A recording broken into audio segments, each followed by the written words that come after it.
Yo Leute, Peace, ich bin's der Maurice. Heute gibt's mal das erste Video aus der Ferien.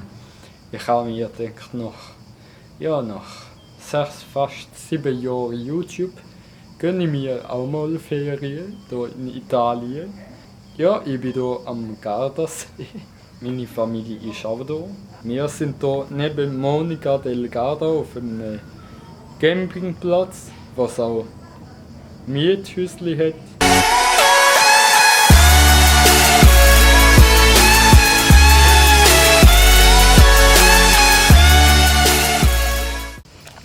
Ich führe euch mal durch den Campingplatz.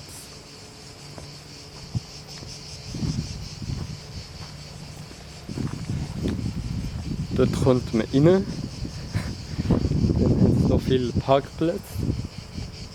Da ist unsere Hütte. Das zeige ich euch im nächsten Vlog.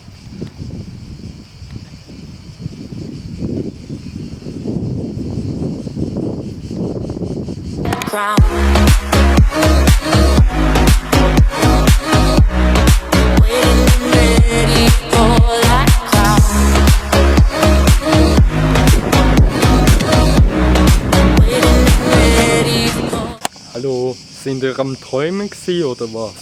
Ich habe die ganze Zeit etwas geredet und ihr sind am Träumen. Auf jeden Fall gehen wir jetzt auf Monica del Garda. Wir sind gerade in Monica del Garda und da ja, eine sehr schöne Stadt.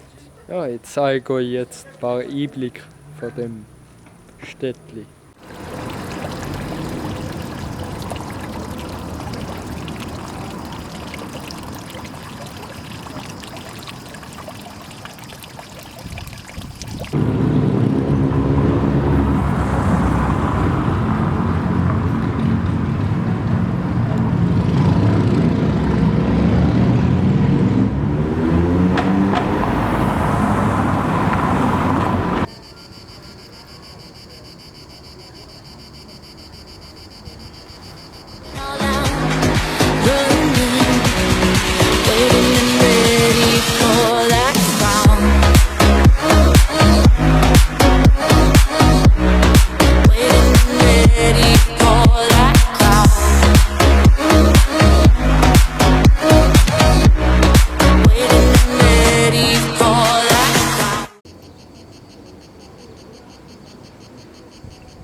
Monica del Garda. Monica del Garda ist eine italienische Gemeinde mit ca. 2600 Einwohnern in der Provinz Brescia in der Lombardei.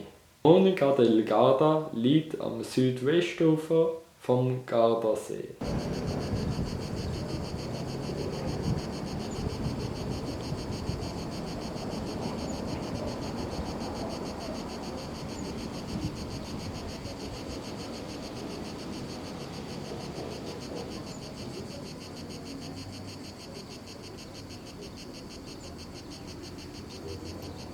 Das ist die Gedenktafel von Kriegsgefangenen aus dem Ersten und Zweiten Weltkrieg in dieser Stadt, Monica del Garda.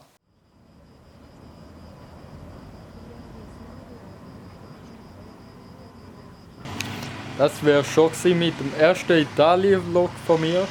Auf meinem Gesicht könnt ihr abonnieren. Links und rechts kommen noch ein paar andere Videos von mir, die ihr gerne anschauen könnt. Und dann würde ich schon sagen, wir sehen uns im nächsten Italien-Vlog. Dann sehen wir Tschüss. Tschüss, Peace.